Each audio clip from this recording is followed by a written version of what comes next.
मेरे प्यारे पृथ्वीवासियों, नमस्कार। मैं पृथ्वीवासी शब्द यूज कर रहा हूँ, आप समझ ही गए होंगे कि ये जो अभी जिस एक भयावह परिवर्तन के दौर से पूरी पृथ्वी पे मानव जाति जो गुजर रही है, तो इसलिए मैं पृथ्वीवासी शब्द प्रयोग कर रहा हूँ। साथियों, अपन सबसे बड़ी भूल ये कर देते हैं जीवन में कि स्थायी समझ लेते हैं हम सारी चीज़ों को, जबकि जीवन में स्थायी कुछ है ही नहीं। परिवर्तनशीलता प्रकृति का विधान है, ये शाश्वत सत्य है। जो कुछ आपको दिख रहा है वो सब कुछ परिवर्तनशील है। अब पृथ्वी पे बड़े बड़े परिवर्तन हुए हैं, जिसमें कुछ अच्छे हुए हैं, कुछ तबाह करने वाले भी हुए हैं। वो युद्ध जैसे हालात हो सकते हैं, वो महामारी हो सकती है, वो भूकंप हो सकते हैं, जल प्रलय हो सकती है। ऐसे बहुत से परिवर्तन पृथ्वी पे होते रहे हैं और हमेशा जीवन इन परिवर्तनों के साथ बहुत ही मुश्किल भरे दौर से भी गुजरा है, फिर भी जीवन चल रहा है। और जीवन में सबसे बड़ा जो अपने को कितना भी भयावह स्थिति हो, उसके बाद भी इस जीवन की जो सुंदरता है वो कभी नहीं भूलनी चाहिए अपने को। साथियों, निराशा के पीछे ही हमेशा एक आशा की किरण छुपी हुई होती है। कोई भी आदमी न तो निराशा को स्थायी मान सकता और न ही आप जो चल रहा है उसको स्थायी मान सकते। इस निराशा भरे माहौल में सिर्फ अपने को पेशेंस रखने की जरूरत होती है। और जब अपन पेशेंस रखते हैं तो आशा की किरण कहीं ना कहीं से अपने आप दिखाई देती है।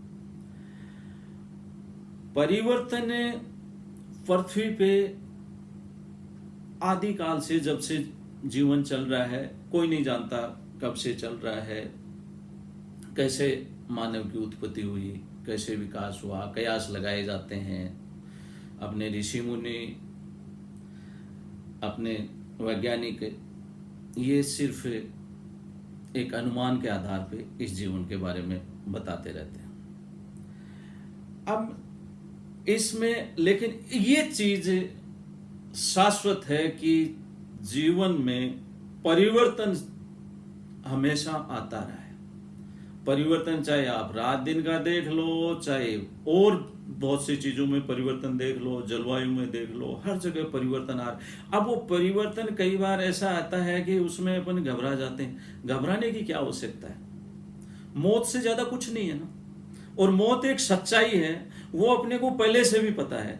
उसके बाद भी अपन बहुत हंसी खुशी से जीवन को जीते हैं। तो इस त्रासदी से अपने को घबराने की कहां जरूरत है? ये त्रासदी आई है, आके चली जाएगी। जीवन फिर वैसे ही फलेगा फूलेगा। और एक बात आप और देखो, इसमें जब भी पृथ्वी पे कोई त्रासदी आई है वो कुछ ना कुछ सीख देके गई है और उसमें अपना एक्सपीरियंस और ज्यादा बढ़ जाता है। उसमें अपन ये बात और सीख जाते हैं कि इस समस्या के साथ कैसे जीते हैं। और साथियों, आदमी ने तो हमेशा प्रकृति को बांधा है। आदमी ने तो उस ऊर्जा को अपने विकास में काम लिया है जो ऊर्जा भयावह लगती थी। बिजली आकाश में चमकती थी, किसको पता था कि आज बिजली को अपन जो यूज कर रहे हैं वो ऐसे यूज हो जाएगा? आदमी ने इन चीजों को बांधा है। हो सकता है आने वाले समय में अपन इस कोरोना को इस रूप में बांध लें कि ये अपने लिए एक पॉजिटिव वे में काम करेगा।